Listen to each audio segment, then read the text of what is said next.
Buenas tardes, hermanos. Bienvenidos en el nombre del Señor Jesús. Nuevamente aquí, reuniéndonos en esta modalidad virtual que nos ha tocado que vivir, y es para continuar con nuestro curso. Hoy entramos a un periodo muy importante, como todos, y es continuación de la clase anterior en la cual vimos varios precursores de la Reforma y que fueron movimientos muy importantes que llevaron a un periodo que se le llamó la Reforma, que eso va a ser el inicio del próximo trimestre, pero que hoy vamos a tocar ciertos puntos bien importantes.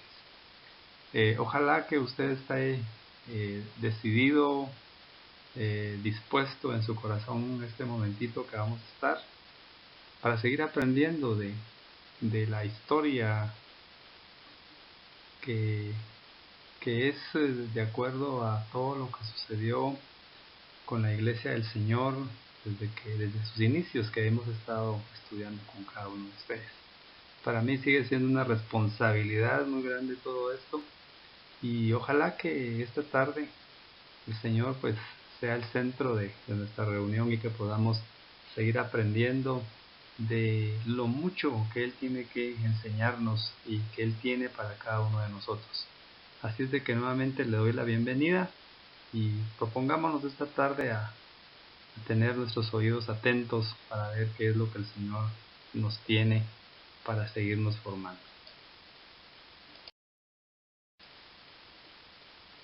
Escuchábamos con nuestro hermano Hernán la clase anterior, en donde él nos hablaba de Juan Wycliffe y de Juan Hus. Fueron movimientos de origen académico. Acuérdense que ellos fueron personas muy preparadas, que fueron primero estudiantes de las universidades de ese entonces, hermano. Pues acuérdese que en ese tiempo en la universidad era una institución importantísima dentro de cualquier sociedad. Entonces Dios usa a estas dos personas para que se preparen profesionalmente, para que luego ellos inicien con un movimiento de origen académico y conciliar en cuanto a estar en total desacuerdo con todos los movimientos en los cuales la iglesia había caído. Pero esos movimientos académicos que se dieron con personas bastante preparadas y letradas no hubieran llegado hasta donde llegaron si no hubieran conquistado, por decirles algo, o convencido a las multitudes. Y estos movimientos se inician dentro de las aulas de las universidades, pero que también provocan a movimientos populares. Dentro de estos movimientos populares se encontraban, por ejemplo, los lolardos, que en ese vocablo quería decir habladores o murmuradores, que fueron los seguidores de Juan Wycliffe, que iniciaron, continuaron la obra de él predicando el Evangelio, pero que la obra en sí de Juan Wycliffe era tratar de traducir las escrituras al inglés. Y esa fue una de las tareas de los lolardos, tratar la manera no solo de predicar, sino que también llevar a cabo esa obra. Me imagino yo que no fue fácil la traducción de las escrituras del Nuevo Testamento al inglés. Entonces fue un movimiento muy importante. Los husitas o taboritas fue otro movimiento popular. Cuando yo le hablo de movimientos populares, le estoy hablando yo de gente del pueblo, gente no preparada, gente, pongámosle ese nombre, gente común y corriente, ¿verdad? Que no estaban incrustados en una universidad, sino que era el pueblo. Entonces también Juan Hus tuvo esos seguidores que llevaron esas enseñanzas de generación en generación y que fueron los precursores de estos movimientos, o los que provocaron el descontento en todo ese continente, para que posteriormente llegáramos a lo que fue la Reforma, que como les comentaba al principio, es el periodo con el que se inicia, con el que termina este curso, pero también se inicia el otro trimestre, en donde ya se van a ver un poquito con más detalle qué fue lo que provocó la Reforma, qué cambios vinieron con ese movimiento y qué fue lo que provocó dentro de la organización que en ese momentito se llamaba Iglesia.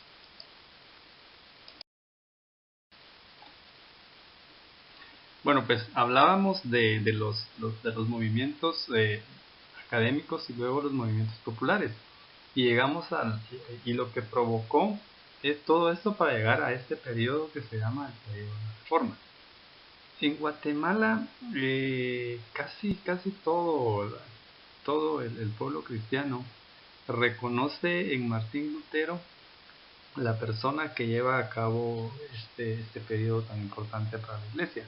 Pero realmente lo que acabamos de ver, los precursores fueron los que en alguna forma prepararon ese terreno, y fue en la persona de Martín Lutero el detonante para que todo esto se llevara a cabo a través de una serie de protestas, digamos, que él hace basado en la Biblia. Pero veamos quién era en sí Martín Lutero. Dice Martín Lutero como persona, él nace en 1483. Era un magnífico estudiante conversador, ingresa en 1501 ingresa a estudiar leyes, sale en tiempo breve. Polemista, sociable y buen músico. Nuevamente nos encontramos con un personaje que tiene todas la capacidad, diría yo, para llevar a cabo este movimiento que se le llamó la Reforma. Pero más adelantito también vamos a ver en sí quién era Martín Lutero ya en el campo religioso. Pero es importante que nosotros sepamos todo esto, porque todos estos cambios no fueron únicamente a nivel iglesia, sino que se dieron otro tipo de cambios que hizo que la Biblia, más que todo, llegara a muchas personas que en este momento no tenían el acceso para leer la palabra. Entonces todo esto de la Reforma no únicamente sacó a luz, por ejemplo, movimientos en populares, o sacó a luz todo lo que hizo Juan Wycliffe o Juan Hus, sino que también hubieron otro tipo de movimientos o de cambios que hizo que muchas personas tuvieran acceso a leer las escrituras. Acuérdense que en este tiempo únicamente era el clero el que tenía acceso a las escrituras, y esta lucha que se dio fue un objetivo, fue que las escrituras pudieran llegar al pueblo, a toda la gente necesitada, a toda la gente que quería leer las escrituras, que llegaran a ellos. Entonces les mencionaba que en Guatemala se habla mucho de Martín Lutero, y se le da a él prácticamente casi toda como que él fuera únicamente el que hizo todo el movimiento, pero realmente muchos años atrás ya venían esos movimientos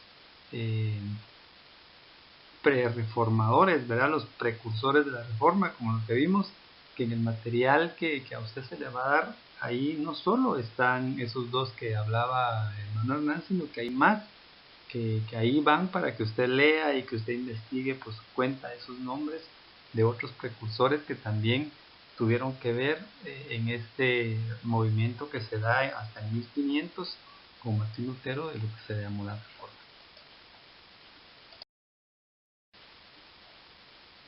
Veamos entonces quién era Martín Lutero como religioso. Era un monje ejemplar, sumamente religioso. Constantemente él mantenía ayunos y azotamientos, e inventó otras nuevas formas.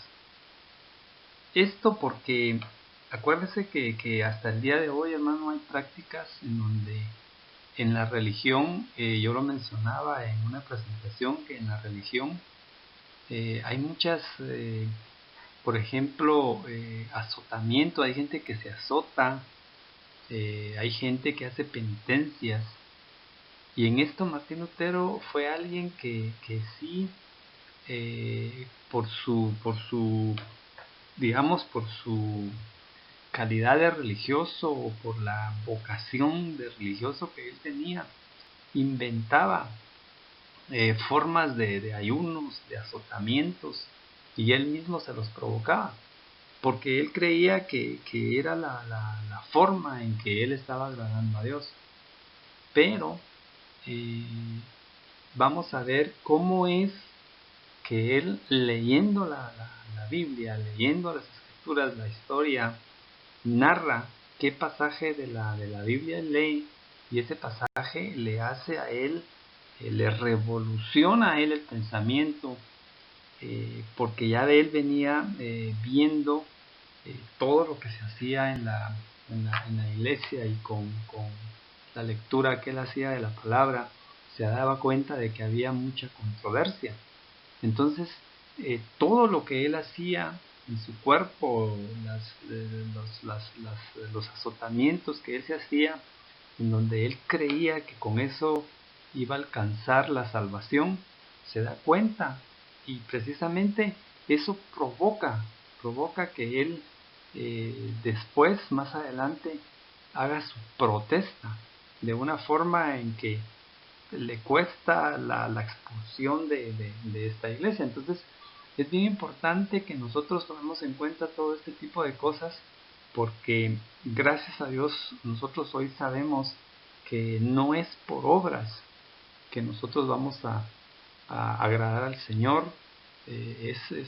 No es por obras que el hombre va a alcanzar la salvación, no es por obras que el hombre va a llegar hasta donde el Señor quiere que llegue, sino que acuérdese que este es un don de Dios. Entonces, este personaje, Martín Lutero, era un especialista en hacer ese tipo de obras que tenían, digamos, un origen humano. No era que la Biblia no habla, ¿verdad?, de que usted tenga que azotarse, o que usted tenga que meterse a ayunos constantemente para agradar a Dios. El Señor mismo dice que sacrificios a Él no le agrada, a Él le agrada otro tipo de cosas, como por ejemplo un corazón humillado. Entonces, humilde, una disposición a quererse uno despojar de todo, y que el Señor brille en uno. Entonces, llega el momento en que Martín Lutero, con la Biblia, se da cuenta que lo que él estaba haciendo no era lo correcto, pero él lo estaba haciendo porque eran tradiciones, o eran costumbres, o eran dogmas de la iglesia. Eh, eh, digamos, en ese tiempo la iglesia tradicional, la religión tradicional, que había impuesto a la gente una serie de ritos para poder obtener el agrado de Dios, o para ser de agrado al Señor, había que hacer ese tipo de ritos. Pero él se da cuenta, y lo vamos a ver más adelante.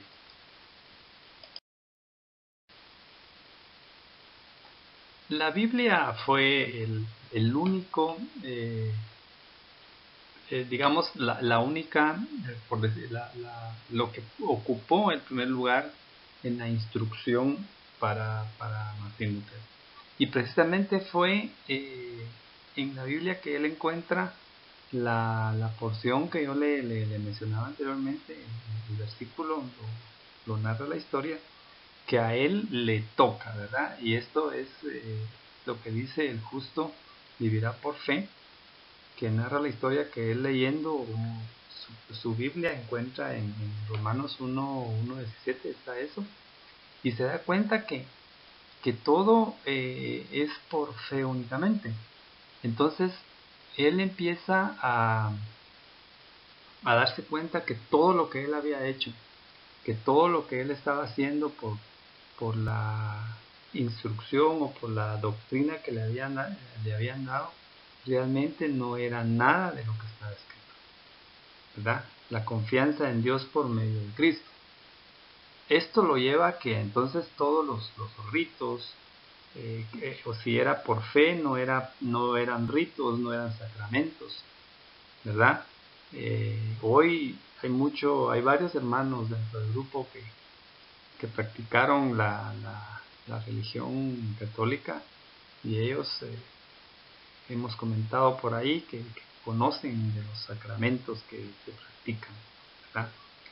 Las penitencias que hacen muchas personas con tal de agradar a Dios, porque eso es lo que la diferencia entre la religión y el evangelio. En la religión la gente o el hombre hace cosas creyendo agradar a Dios, o para que los demás vean que Él ama a Dios.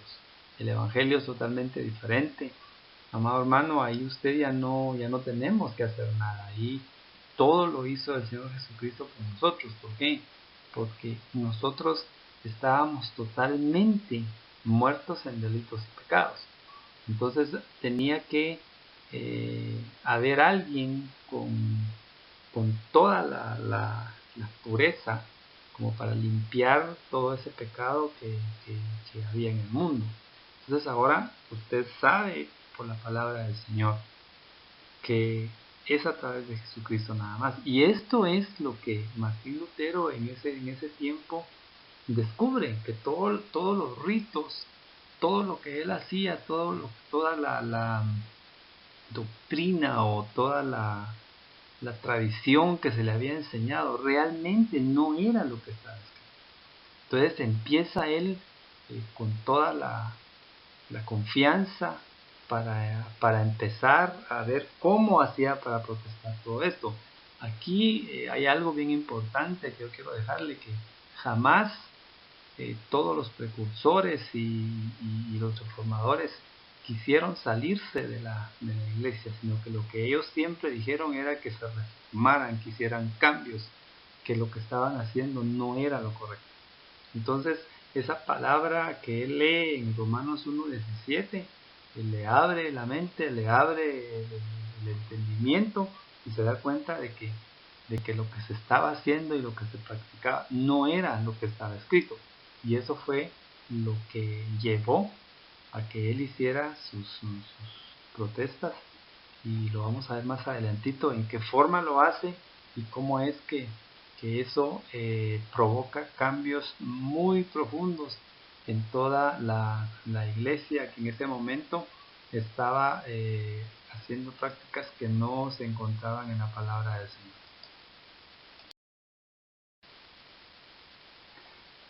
Las indulgencias. Si algo provocó a Martín Lutero a llevar adelante la reforma, fueron las indulgencias. Las indulgencias es algo que no sé si en la actualidad se sigue practicando, pero era una prerrogativa exclusiva del Papa. ¿Qué quería decir eso? Que solo él tenía el poder, solo él tenía digamos, la forma o los métodos, no sé, sí, algo así, para quitarle a cualquier persona sus pecados. Era increíble, y esto a pesar de que Martín Lutero pertenecía a la iglesia tradicional, esto le provocó un enojo, le provocó a él una repugnancia tal que lo llevó a escribir sus 95 tesis, que vamos a ver ahí cómo es que él las coloca. Entonces, por ejemplo, el purgatorio es parecido al infierno, por ejemplo, y todos pasan por él. O sea, eso es lo que se maneja. La Biblia no dice eso, ¿verdad? Todo el mundo tiene que pasar por el purgatorio, y para sacarlo de ahí, el único que tiene la potestad es el Papa, a través de las indulgencias. A través de las indulgencias se podían disminuir los dolores o remitirlos de todos los pecados. Pero en ese tiempo se manejaba todo a través del dinero. Entre más dinero usted daba, entonces lo podían sacar de ahí. O dependiendo, si usted no daba mucho dinero, pues únicamente le disminuían ciertos castigos de su alma en el purgatorio, ¿me entiende? O le podían remitir todos los pecados. Las indulgencias fue algo que se manejó y que a mucha gente se le engañó creyendo que a través de esos procesos o de esas formas que se inventaron podían ellos sacar un alma del purgatorio limpiándola. Nosotros entendemos que hoy el cuerpo físico que tenemos, nuestra alma y nuestro espíritu, únicamente le pertenecen al Señor.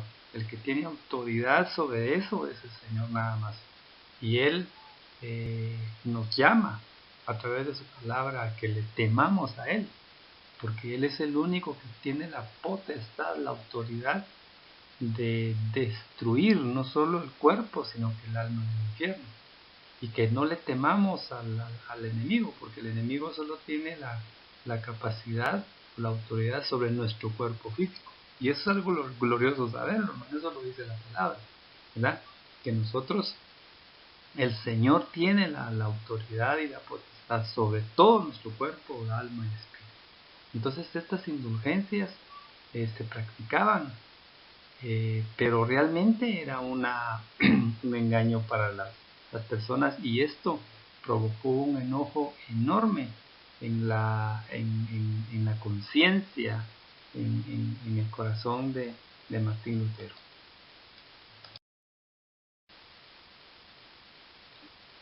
Las 95 tesis de Martín Lutero, están basadas en la Biblia. Yo no las tengo, pero sí se pueden conseguir y leerlas. Son 95 tesis basadas en la Biblia, pero casi todas se relacionan con las indulgencias. Atacaba la autoridad papal y fueron publicadas en latín para los eruditos y en alemán para el pueblo común. La iglesia de Gutenberg en Alemania era una forma de protestar. Si usted quería que lo que usted fuera oído, por ejemplo, que la gente se enterara de lo que usted quería decir al público, una forma de hacerlo era llegar a la puerta de esa iglesia y clavar ahí, pegar ahí lo que usted pensaba. Y eso fue lo que hizo este monje, ¿verdad? A través de la Biblia, o basado en la Biblia, perdón,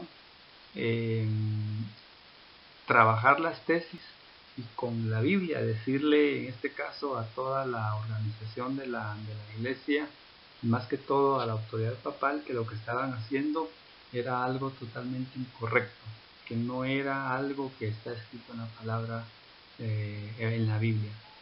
Hoy, actualmente, pasa exactamente lo mismo. Nosotros no podemos negar todo eso, más en este tiempo en donde hay mucha doctrina.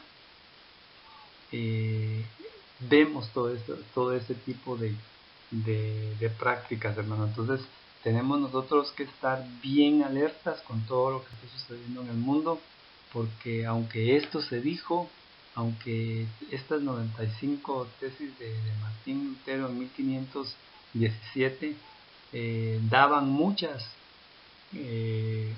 formas y prácticas incorrectas de parte de la iglesia tradicional, nunca se cambiaron, sino que continuaron y continúan. Y eso es algo que nosotros tenemos que tener bien claro hoy, de que el Señor Jesucristo es el único medio de llegar al Padre, no hay otro medio. Su palabra, su Espíritu Santo nos guía y nos guiará a toda verdad, y nos sigue guiando a toda verdad.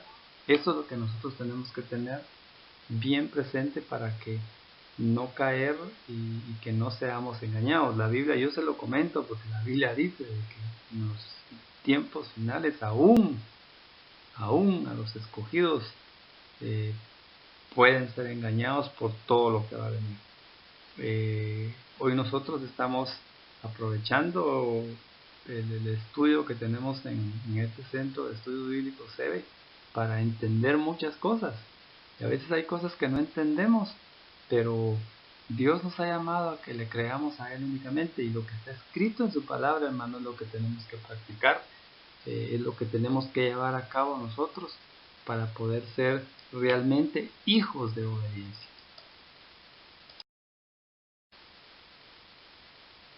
Las consecuencias que le trajo a Martín Lutero todo esto que hizo de la reforma fueron fatales, ¿verdad? Fue excomulgado tanto por el Papa como por el Rey. Le piden retractarse, pero él pide que le demuestren con la Biblia que estaba equivocado. Lo condenan, pero es protegido por amistades influyentes y lo esconden por un año. Traduce la Biblia al alemán y prácticamente es la base de ese idioma. O sea, hubieron consecuencias, pero también, como le comentaba anteriormente, hubieron cambios trascendentales. Esa traducción que él hace de la Biblia al alemán y prácticamente es la base de ese idioma. No, eso fue un trabajo, pero ya se puede imaginar. Acuérdense que si estamos hablando de la Biblia, pues aprendimos en exégesis que el Antiguo Testamento se escribió en hebreo y el Nuevo Testamento se escribió en griego. Entonces ya se puede imaginar usted hacer esa traducción. Era algo que estaba eh, quebrando muchas cosas, y que la Biblia realmente estaba llegando a mucha gente. Acuérdense que nos enseñaron en la primera parte que Juan Wycliffe, por ejemplo, una de sus obras fue traducir la Biblia al inglés. Entonces, por otro lado, en Inglaterra se estaba dando la reforma, aquí en Alemania con Martín Lutero, en la vieja Checoslovaquia estaba Juan Hus. Entonces el movimiento se estaba dando para para tratar de volver a la doctrina de los apóstoles. Pero también vamos a ver de que esto no llega a su final feliz, digamos, en el sentido de que esta reforma también en algún momento como que abraza y siguió abrazando las, las tradiciones o las prácticas de la iglesia tradicional. Entonces tenemos que tener bien claro, hermano, que el que gobierna, el que tiene toda autoridad en el cielo, en la tierra y debajo de la tierra, es el Señor Jesucristo. Él mismo dijo que los cielos y la tierra pasarán, pero su palabra permanecerá para siempre. Entonces, muchas veces está bien que nosotros tengamos nuestro propio criterio, tengamos nuestro propio razonamiento, pero que cuando se trata de la palabra del Señor, tengamos mucho cuidado, porque estos hombres hicieron grandes obras. Martín Lutero hizo este movimiento a nivel mundial, que tuvo cambios a nivel mundial o que tuvo consecuencias a nivel mundial, pero usted se va a dar cuenta que también al final no hizo todo lo que tenía que hacer para que toda la iglesia volviera a las doctrinas de los apóstoles.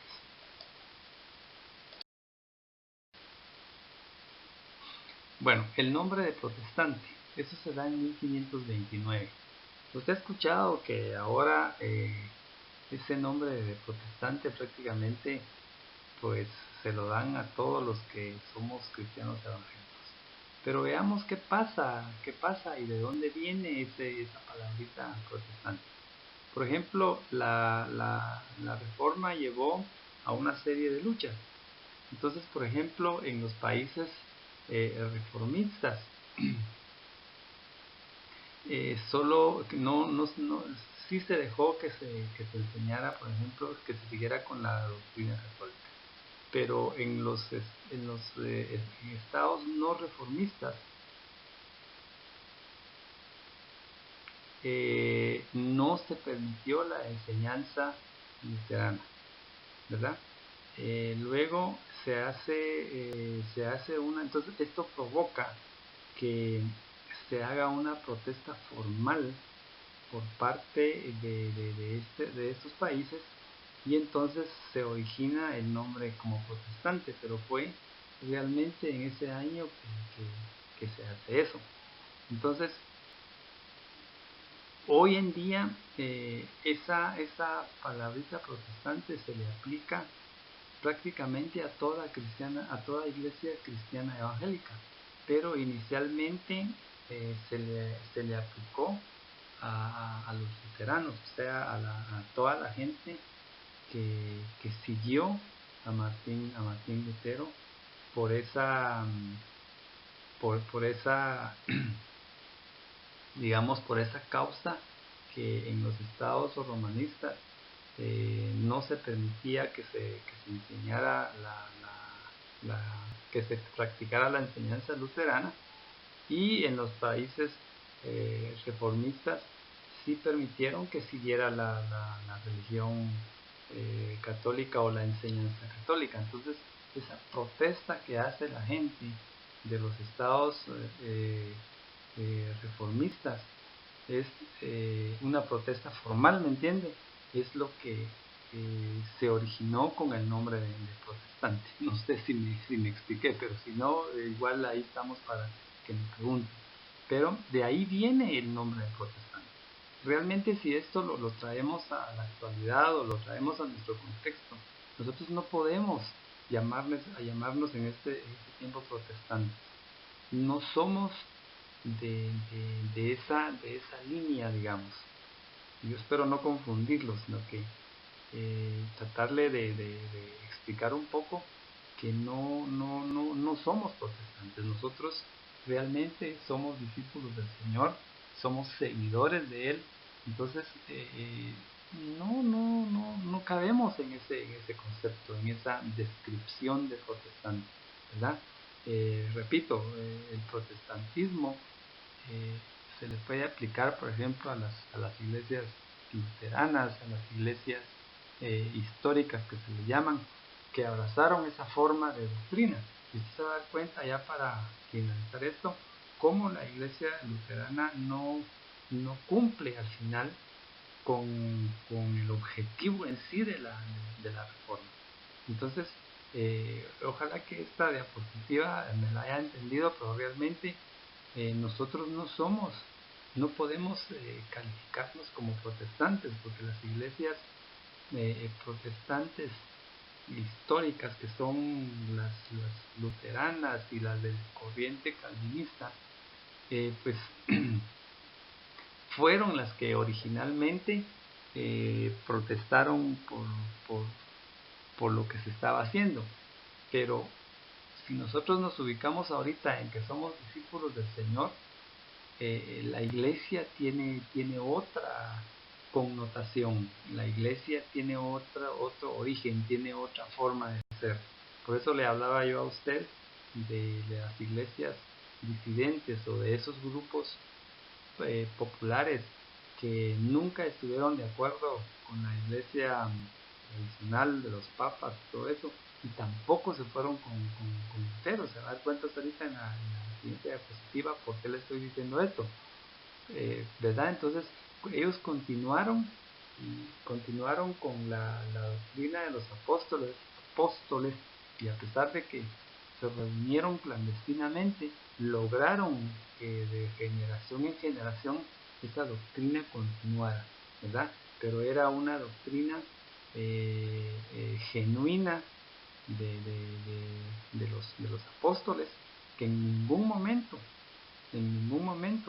esa doctrina se puede comparar con estos pensamientos con estos pensamientos luteranos o calvinistas, que fueron los otros reformadores que existieron. Bien, veamos entonces qué fue en sí la Iglesia Luterana. Ya vimos todo el proceso que llevó a la reforma, cómo es que se llega ahí. Y como les digo, esto es únicamente una, digamos, introducción a lo que va a ser el inicio del otro trimestre, donde nosotros ya vamos a ver realmente los cambios que se dieron en todo el mundo de esta reforma. Pero la Iglesia Luterana nunca llegó al punto de aceptar la enseñanza del Nuevo Testamento. Mantuvo el principio de la unión iglesia-estado. Nosotros ya nos dimos cuenta que esa unión iglesia-estado no es uno de los propósitos que el Señor tiene para su iglesia, ¿verdad? Se reformaron algunos abusos. En muchos aspectos era una reproducción del antiguo sistema, ¿verdad? Aceptó la espada del Estado como medio adecuado para convertir o castigar. No continuó en el camino hacia un regreso total a las escrituras. Entonces, todo esto, hermano, hizo que mucha gente, mucho pueblo, siguiera. Unos se regresaron a la iglesia tradicional y otros continuaron con la enseñanza y la doctrina de los apóstoles. Entonces aquí es donde yo le digo a usted que existió siempre ese remanente que nunca abrazó ni a la reforma ni al movimiento reformador y tampoco se hizo para la iglesia tradicional.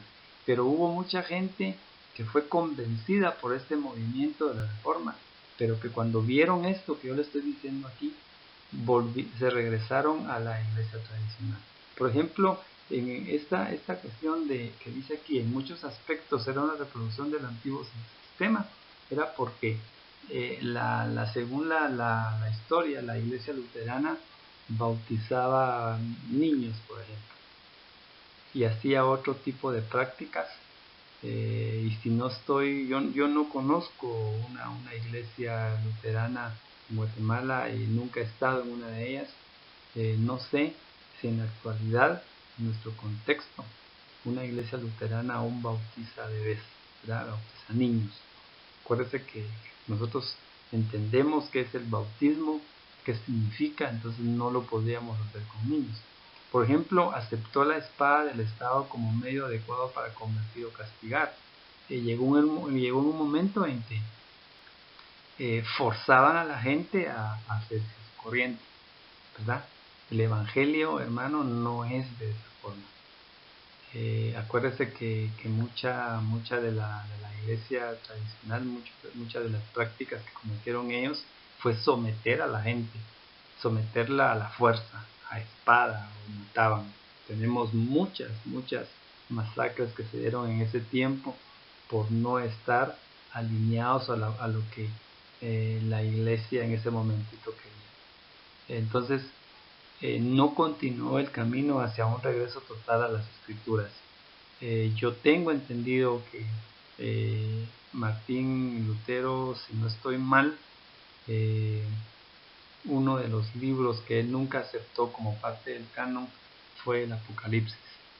Y hay otro por ahí, pero el Apocalipsis él no lo consideró como parte, estaba ahí, pero no lo consideró como un libro profético. Tenía sus razones, sus propios criterios como para calificarlo o descalificarlo como un libro profético, como una profecía. Y hermano, si usted ha leído el libro de Apocalipsis, se da cuenta que ahí de lo único que habla es del Señor Jesús, de cómo va a regresar a la tierra, de su belleza, de su poder, de lo glorioso que va a ser su venida, que nosotros esperamos. Entonces, todo eso es lo que yo le digo hoy en día, que siempre que estemos cimentados en la palabra del Señor, nuestro caminar no se va a desviar. Siempre que estemos cimentados en creer la palabra, ¿me entienden? No tratar de entenderla, sino que creer la palabra. El Señor nos ha llamado a creer su palabra. Hermano, nosotros no vamos a desviarnos, sino que nos vamos a mantener dentro de ese camino que Él abrió, ese camino que Él hizo para que usted y yo camináramos. Esta es la enseñanza de esta tarde. El tema de esta tarde lo terminamos así. Yo espero, amado hermano, que usted esté bien. Deseo con todo mi corazón que usted esté bien, que el Señor lo bendiga siempre y que estemos ahí clamando y orando los unos por los otros para que pronto esta situación pase. Y si no pasa, pues que estemos seguros de que el Señor todo, absolutamente todo lo controla. No hay nada que esté fuera de los propósitos del Señor. Así es de que nuevamente lo bendigo en el nombre del Señor y sigamos adelante, y por ahí vamos a ponerle información en el grupo. Que tengan buena tarde, hermanos. Bendiciones.